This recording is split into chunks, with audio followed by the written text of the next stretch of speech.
In this video, we will learn how we can save timelines as templates. We can see here, for example, we have a timeline for this wedding project spanning across day 19th, 20th, and 21st. And if we click here, you can see that we can save day 19 as template. So basically, these activities. Clicking saving it, and now we have a template. If we go back to the admin planner, you can see here in the template, we have a new tab here, template. Going back to the wedding project, now we can also insert a timeline from a template. Clicking here, we see that we have one template. We can even view it if it's the right one. We can see what this template is about, and we can apply it. We can apply it, we can select which day we want it to apply.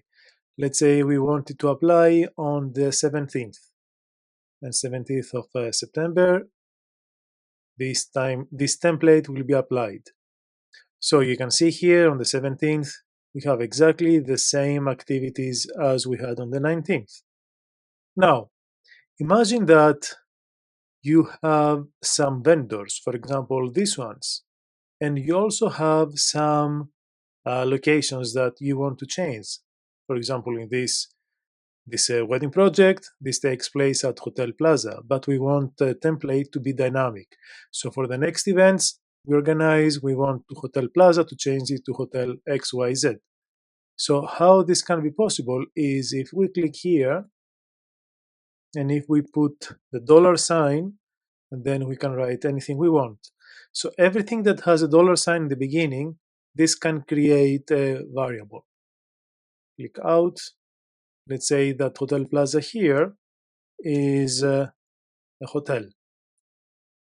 Clicking it, and let's imagine that, let's make this as well a hotel. So this is the same variable hotel. And we want the island club to be of, let's say this is the bar, for example.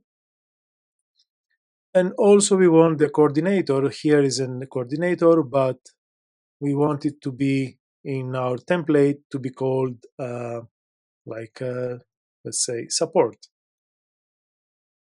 So we have one dynamic variable here and some other ones, hotel, bar, etc.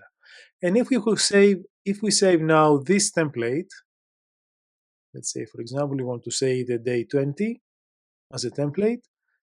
So everything that takes place on this date now is in our template. If we go back to our wedding planner dashboard in the templates, you can see that we saved one the day 19th and one the day 20. If we want to change the name, let's say we want this to be the basic template, just to make sure that we separate. And this is a name basic template, and this is the default name. Now I have opened another event, which is empty, as you can see. And if we want to insert what we said, the basic template, if we want to check it, you can see here the basic template, and you can see that we have some variables, the $sign, they are flagged here with a different color, as well as these are the vendors that we can change specifically for this event. So we close it and we want to apply it. Which day? Let's imagine we want to apply it for this date. And now we select, instead of hairstyle Mary, let's say that for this event is not hairstyle Mary, but it's hair Nicole. Let's imagine photographer Jones is the same. It's not DJ James, but it's another one. Is Athens DJ Jane. This, let's say, imagine the same. The hotel, let's say it's the Hotel Island. The bar is the Best Bar. And in the support, we have, let's say the name is John. And we click confirm.